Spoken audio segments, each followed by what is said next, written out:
Komal cooks Samosa Roll.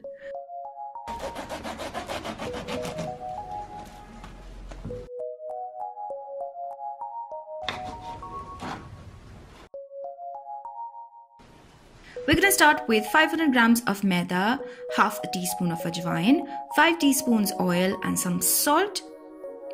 Mix all of this up into a dough. You want to make sure that the dough is soft yet firm. So do this slowly, add a little bit of water at a time, and once you're done with this, let it rest for about 10 to 15 minutes.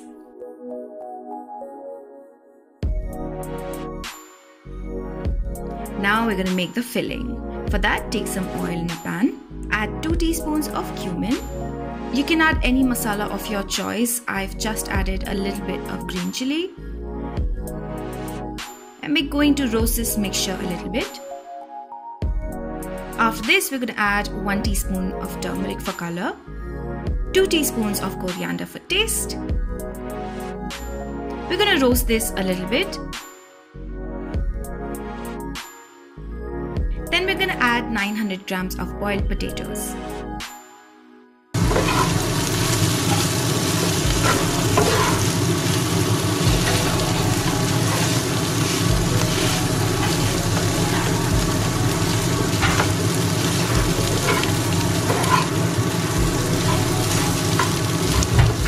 Last but not least, we're going to put 2 teaspoons of mango powder for that tangy flavor. You can roll out the dough in any shape that you want. I rolled it out like this.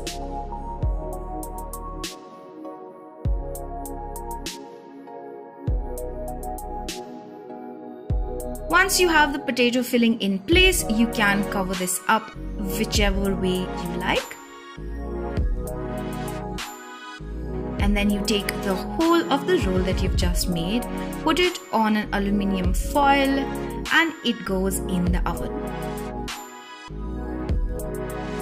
I baked it at 180 degrees Celsius for 25 to 30 minutes. We end up with yummy and crispy samosa roll. Enjoy with some tangy sweet chutney, and that's it. Bye!